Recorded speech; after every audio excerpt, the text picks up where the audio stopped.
With the looming threat of nuclear Armageddon rapidly approaching, I like to wind down after a long day of being the government's favorite dunce in 3 ways: hard drugs, Winning. soft men, and roguelike dungeon crawler role-playing games with traditional turn-based combat and movement. Only one of these things won't make me a social pariah among my coworkers. Thanks, Obama. Theastery... Physiastery is an incredibly gorgeous indie gem that wears its influences on its sleeve. Created by a single person, it plays like the best of the Etrian Odyssey entries, without the cumbersome map drawing the series is known for. The map can be turned off if you feel like you're missing the days of modern inconvenience. The game plays like your standard party-based RPG. Multiple original mechanics really show the ingenuity and talent of the single dev, responsible for my new favorite indie game of the year. Your actions take turns. Defending, attacking, items, skills, all consume your character's turn. Then your enemy attacks, and now you've got yourself the battle dance to maneuver around. However, some actions are slower than others, and you can see the timeline of actions on the right side of the screen. Some abilities can even manipulate turn order. High strength, instant attack abilities are incredibly costly, but can clutch a hard fight when you know the enemy is about to lay out a heavy attack. The focus mechanic makes your first attack or action cost significantly less, which makes grinding feel like it's a fluid part of gameplay, rather than a chore of endlessly running back and forth to a rest spot for more ability resources.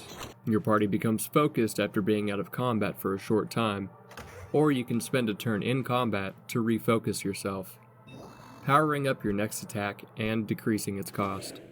I cannot oversell how much I love this mechanic, honestly. The graphics are incredible.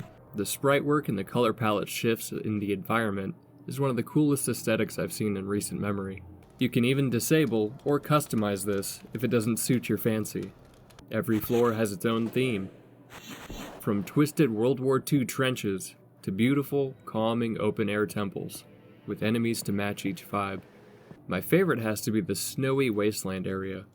The enemies here remind me of the Shin Megami Tensei universe, with lightning demons, mummies, and Domino's delivery drivers.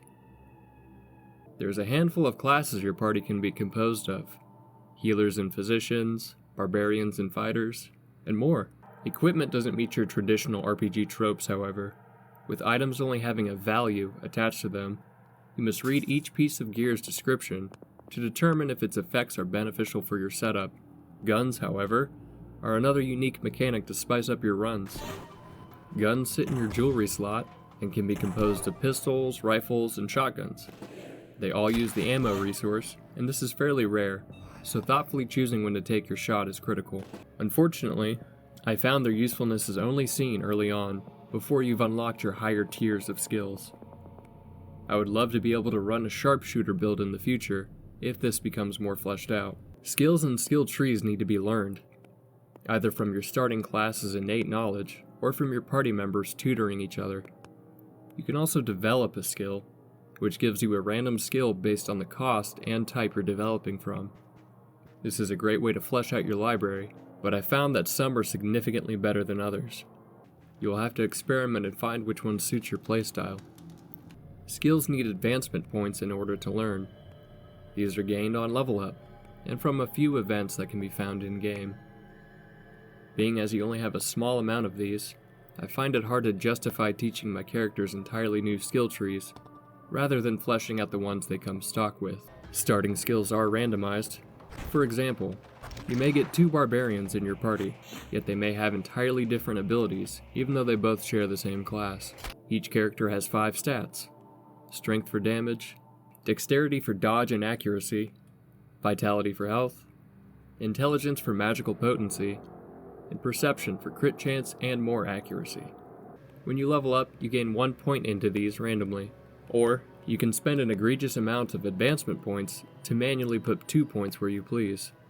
You can customize your starting character to a certain degree, giving yourself a head start with exactly the abilities and items you want, which helps with early progression. But fleshing out your entire party is mandatory if you want to complete a run. There is no currency in Physiastery. Rather, the merchant lizards barter exclusively. And the shinier the item, the better the offer. There's usually one per floor, and after you exit their dialogue, they disappear. So I like to comb the floor before I talk to them. Your party can consist of 4 prisoners. While exploring, you may come across more. They will be sent to your camp and wait to be swapped out, so free them when you see them. A mid-game cheese strategy I've found is that most enemies are weak to the paralysis debuff, and it can be reapplied with no resistance ad nauseum, allowing your party's basic attacks to waffle stomp the afflicted enemy down the proverbial drain of the dungeon. For me, this has to be in my starting skill tree, and if it isn't, I will re-roll hundreds of times until it is. Like a boomer flushing away his grandchildren's inheritance at the casino. Physiastery Gets a 9 out of 11, a perfect score.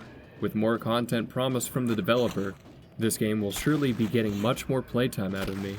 Life keeps getting in the way, and I don't have much time for YouTube anymore, but I really wanted to show this game some love. Thanks for sticking around to the end. The rest of this video is going to be padded out with some raw gameplay. I'll see you when I see you.